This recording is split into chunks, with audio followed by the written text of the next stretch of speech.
Today we're going to talk about staying consistent on your fitness journey even when you lose motivation. So I do have like a million tips on this just because I used to be so inconsistent and like a legit yo-yo exerciser. Like they say yo-yo dieter, but I was a yo-yo exerciser because I would like work out all summer and then every winter stop completely and then jump in for the summer, and obviously that is not a consistent way to get results or really any results at all, because I would just about be getting results at the end of summer and then I'd quit and then be starting all over again in the spring. So don't get me started because I'm very frustrated about all the years that I did that for. So I have lots of tips to stay consistent just because that's like a personal pain of mine. So first would be to have a clear why, because when your why is strong enough, your how doesn't really matter. You'll do whatever it takes. So like make sure you know why you want to achieve your goal, and also like have a goal more so than just like a short-term goal, because or also make sure when you reach your goal you set a longer term goal, like your next goal, because I also found like when I reached my goal it was easier to fall off the wagon just because, you know, I achieved my goal, so I was like, oh well, like I have my dream body now, so you know I could lessen up or whatever, but then I end up just falling off the wagon because I got out of my routine and then I'm starting all over again. So side note. But then also I suggest creating a Pinterest board where I have one, I call it body goals, and like anytime I see someone that's got like my dream body in the future, I will save it, take a screenshot, whatever, and upload it into this board, or just search Pinterest for like fit whatever, whatever your goal is, you know, big booty, fit booties, whatever. And I will use that when I, you know, I'm struggling to get up and do my workout, or I'm like forgetting why am I like, you know, is this really possible? Or like whatever the thoughts come into your head, having that is really helpful to look back on it and be like, okay, yeah, that's what I'm working towards.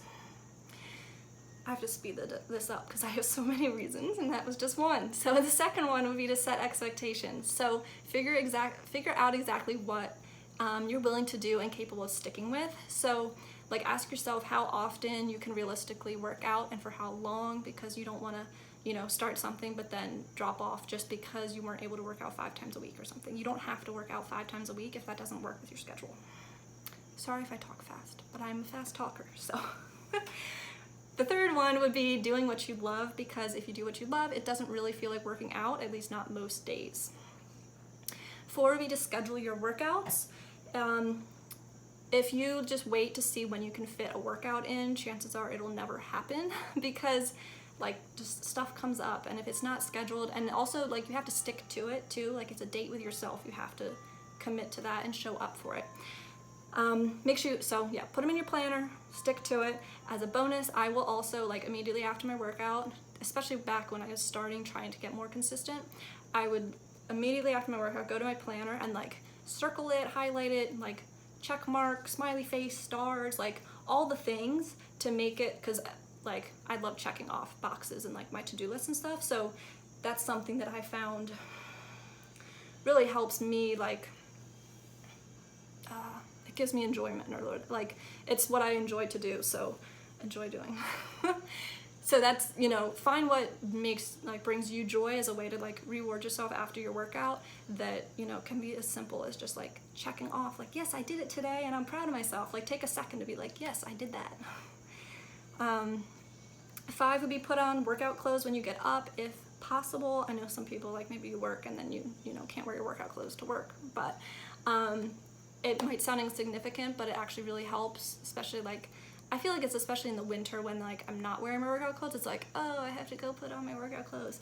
But I will like put my workout clothes on, but then put on like a hoodie and sweatpants over top it, because at least then it's not like I have to take everything off and be like so cold and then go work out. It's like, well, at least I'm already wearing my workout clothes underneath, so I'm like, I don't know, it helps.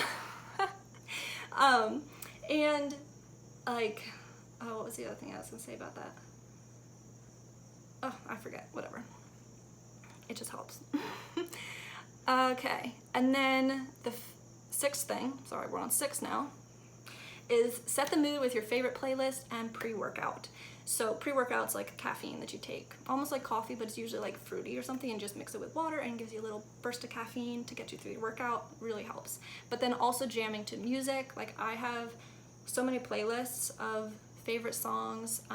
I've got like a leg and booty day workout that's like a ton of inappropriate songs that talk about like booties and whatever. But that like helps me push harder in my workout, so that's what I do.